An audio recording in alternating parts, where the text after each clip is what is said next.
आज एक ऐसे शख्सियत से आपको हम रूबरू कराते हैं जिसने खेल जगत, राजनीति और फिल्मी जगत में तहलका मचा रखा है। आइए जानते हैं राकेश राजपूत जी से, जो राष्ट्रीय सचिव हैं समाजवादी पार्टी के, जिन्होंने कई नामी गिरामी फिल्मों में काम किया है, शक्तिमान धारावाहिक में काम किया है। राकेश राजपूत दिल्ली केसरी सम्मान से नवाजे गए हैं। आइए क्या है कहानी, उन्हीं की जुबानी सुनते हैं सम्राट न्यूज पर। क्या हुआ देवधर? कुछ नहीं। पहले जब सुना करता था कि किसी लड़की पर तेजाब फेंक दिया गया है या किसी लड़की को दहेज के चक्कर में जला दिया गया है, माँ बाप को घर से निकाल दिया, तब समझ में नहीं आता था कि ऐसे लोगों के साथ क्या करना चाहिए। लेकिन अब समझ में आ गया कि ऐसे लोगों के साथ क्या करना है। सब लिस्ट बाद में, सबसे पहले इस हरामी का नाम लिख। क्या नाम है इसका? अनूप गोसाई। लिख। वही हशर होगा जो बाकी सबका हुआ है।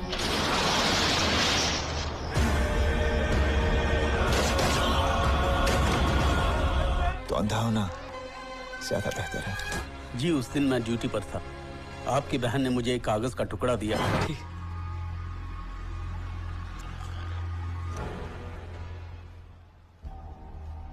अगर उनके ट्रांसफर करिए, मैं सर प्रमोशन तो हर कोई सपने देख सकता है ना, प्रमोशन के अपने पास रखो। ईमानदारी दिखाने आया इधर हमारे को। काम करने का तो कर, नहीं तो निकल यहाँ से। Please control Baba, Baba control. ये तो आपकी चैनल के माध्यम से सभी प्रदेशवासियों को, सभी देशवासियों को धनतेरस की बहुत बहुत शुभकामनाएं देता हूं। और आपने मुझे इतना महत्वपूर्ण समय दिया, उसके लिए दिल से आपका मैं शुक्रिया भी करता हूं कि मेरी बात पहुंचाने के लिए आपने इतना कीमती समय मुझे आज के दिन दिया। जैसा आपने कहा कि मैं किसान परिवार से हूं, मैं लोधी राजपूत समाज से आता हूं, जो किसानी से ही जाना जाता है। किसान आप जानते हैं धनाढ्य तो होते नहीं है, और किसान जो होता है वो अन्नदाता कहा जाता है, जो पूरे देश को अन्न देता है। और फिर भी उसके बावजूद आप देखोगे कि आज देश में किसान की क्या हालत है।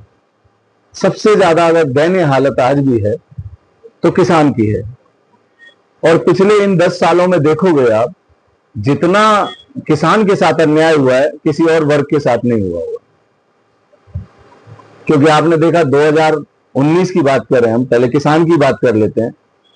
2019 में किसान धरने प्रदर्शन पे बैठे और लगभग धरना देते हुए 1000 के करीब किसान शहीद हो गए। और उसके बावजूद इस सरकार ने केवल तानाशाही, घमंडी रवैया अपना के, और उन्हीं के सांसद के पुत्र, जो टैनी साहब के पुत्र थे, धरना दे रहे थे किसान समाज के लोग, उनके ऊपर जीप चढ़ा दी और 4-5 किसान वहां शहीद हो गए। इससे ज्यादा मैं इस घटना की कहूं या इस सरकार की कहूं या बीजेपी की मानसिकता की कहूं, जितनी घोर निंदा कर सकता हूं उन शब्दों में इनकी निंदा करता हूं। इनकी मानसिकता ही बहुत शोषणकारी मानसिकता है। कभी समाज को एक समान, एक वर्ग में ये देख ही नहीं सकते हैं।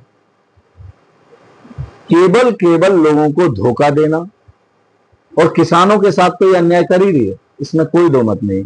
विदर्भ में देखिए किसान आत्महत्या कर रहे हैं, मध्य प्रदेश में जाइए, छत्तीसगढ़ में जाइए, और अपने उत्तर प्रदेश में मैंने बताया आपको युवा भी ठगा जा रहा है। इसमें कोई दो मत नहीं है। मैं 2 लाइन कहता हूं कि धोखा इस सरकार का वो मूल मंत्र है जो समाज के हर वर्ग को दिया जा रहा है, चाहे वो किसान हो, चाहे वो महिलाएं हो, चाहे वो पुरुष हो, और चाहे वो युवा हो। हर समाज को ठगा जा रहा है। धोखा इस सरकार का वो मूल मंत्र है। अच्छा, आपने जो है दिल्ली केसरी का किताब आपको मिला जी, इसको लेकर के कितना संघर्ष करना पड़ा, कैसे आप इसको काम करते हैं?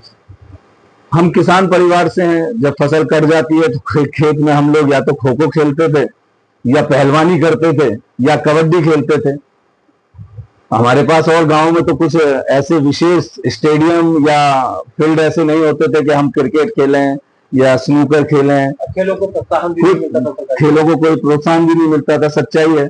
तो मैं तो पहलवानी करता था। मेरे फादर साहब आदरणीय लोधी श्री केसी सिंह राजपूत जी, हमारे एटा के नामी पहलवानों में उनका नाम आता है, और मुझे तो विरासत में ये पहलवानी मिली।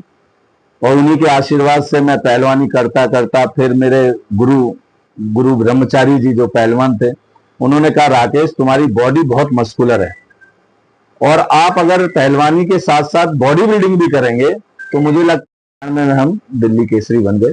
वहां से ही मेरी लाइफ में बिल्कुल चेंज बदल गई दुनिया।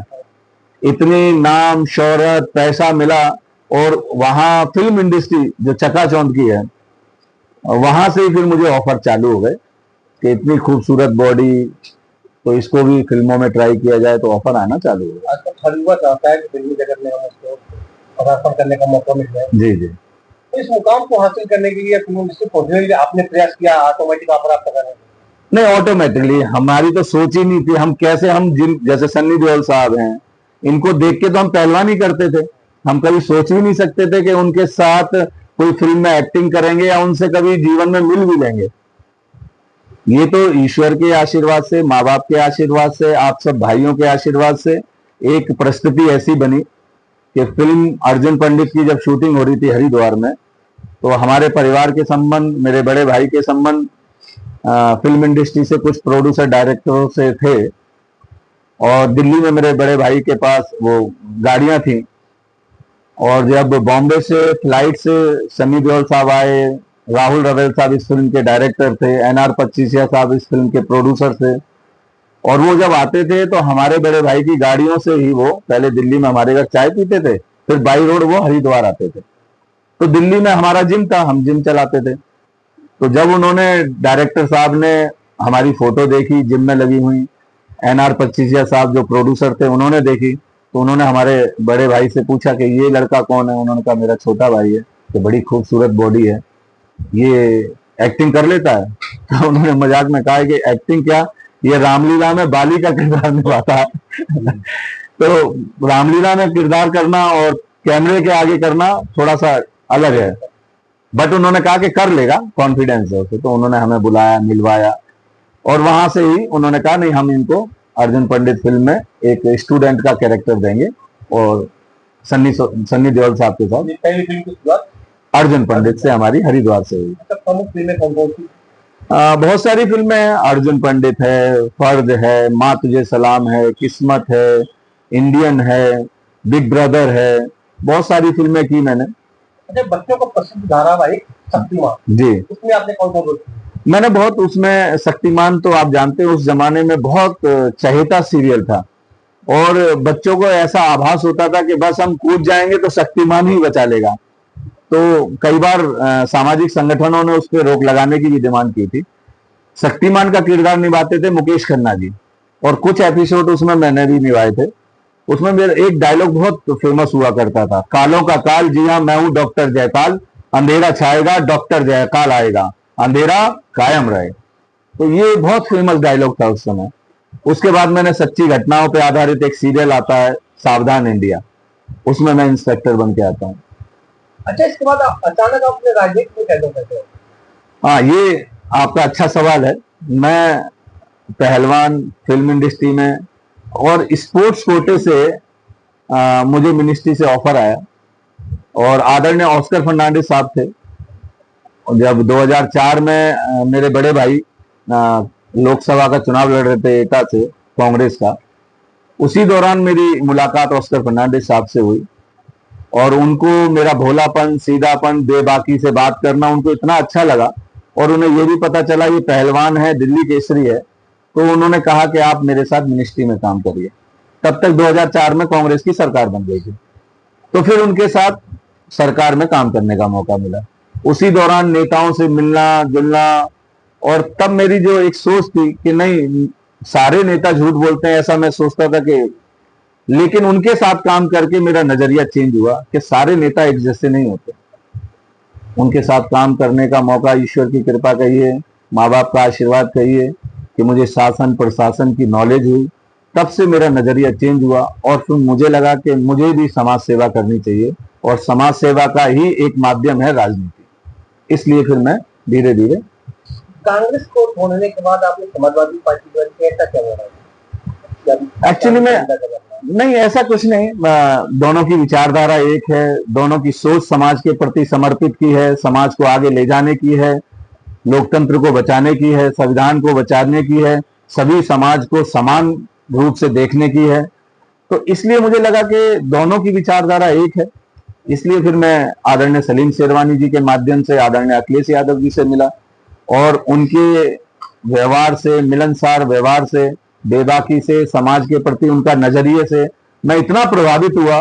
तो मैंने आदरणीय सलीम शेरवानी से साहब से कहा कि सर, हम ये चाहते हैं जिस प्रदेश में, जिस मिट्टी में हमने जन्म लिया, सबसे पहले हम यहीं से शुरुआत करते हैं और अपने उत्तर प्रदेश में ही हम अपने लोगों की सेवा करते हैं।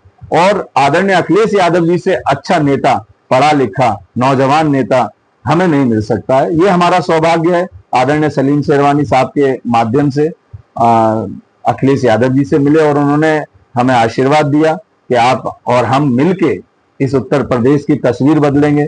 और उन्होंने मुझे इतने महत्वपूर्ण पद से नवाजा। मैं राष्ट्रीय सचिव हूं आज की डेट में समाजवादी पार्टी में, जबकि आप देखेंगे जिस कौम से मैं आता हूं, किसान कौम से आता हूं, मैं लोधी राजपूत समाज से आता हूं। ना बीजेपी में कोई राष्ट्रीय सचिव है लोधी समाज का, ना कांग्रेस में कोई राष्ट्रीय सचिव है लोधी समाज का, ना बीएसपी में कोई राष्ट्रीय सचिव है समाजवादी बीएसपी में कोई लोधी समाज का राष्ट्रीय सचिव है, ना आम आदमी पार्टी में। कहने का मतलब संगठन से राजनीति होती है और संगठनों में लोधी समाज का क्या महत्व है देश की राजनीति में, वो आपको मैंने बताया। किसी पार्टी ने महत्व नहीं दिया, केवल अखिलेश यादव जी ने महत्व दिया है। इसलिए मैं उनको बारंबार सलाम करता हूं जो उन्होंने मुझे इस काम के लिए चुना और इतने बड़े पद से मुझे नवाजा। और मैं जगह जगह अपने समाज को जागरूक करने का काम कर रहा हूं, समाजवादी पार्टी से जोड़ने का काम कर रहा हूं। अच्छा, राजेश साहब फिल्म इंडस्ट्री में भी आप काम कर रहे हैं, कोई आगामी आने वाली फिल्म? जी, मेरी आने वाली फिल्म है रुचिका। ये भी एक ट्रू स्टोरी है, सच्ची घटना है, दिल्ली के सफदरजंग इंक्लेव की है। और मैं ज्यादा इस स्टोरी नहीं बताना चाहता हूं क्योंकि फिर वो मजा खराब हो जाता है फिल्म का। और ये एक मर्डर मिस्ट्री है, कॉमेडी भी है और इसमें मैं जो मुख्य किरदार है इंस्पेक्टर साहब का, वो इंस्पेक्टर शिवा का किरदार निभा रहा हूं। और जब आप इसको देखेंगे तो बड़ा आनंद लेंगे कि हाँ, लोधी राकेश राजपूत का एक ये रूप, जो इंस्पेक्टर का रूप देखेंगे। वैसे तो आपने बहुत सीरियलों में देखा, लेकिन इसमें जो मर्डर के बाद मर्डर के मर्डर होते हैं और इंस्पेक्टर कंफ्यूज होता है कि एक के बाद एक कौन कर रहा है। अब उसको जब देखेंगे तो उसका आनंद ही अलग आएगा जब तक। अच्छा, पसंदीदा अभिनेता कौन है?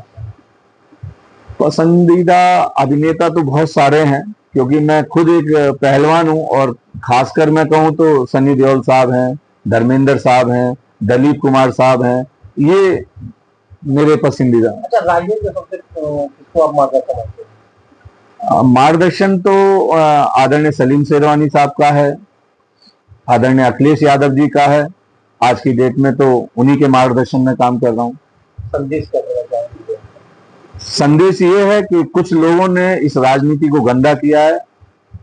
युवाओं से मैं आह्वान करता हूं हाथ जोड़ के कि समाजवादी पार्टी से जुड़िए। आओ हम और आप मिलके जो कुछ लोगों ने इस राजनीति को गंदा किया है हम साफ करें और देश को स्वच्छ राजनीति और लोकतंत्र को बचाने की, संविधान को बचाने का काम करें और देश को विकास की गति पे ले जाएं। ये मेरा युवाओं से, कहते हैं ना, जिस ओर जवानी चलती है उस ओर जमाना चलता है। आप सबका स्वागत है समाजवादी पार्टी में। आइए, उत्तर प्रदेश को बचाइए, देश को बचाइए और देश के लोकतंत्र को बचाइए। शुक्रिया।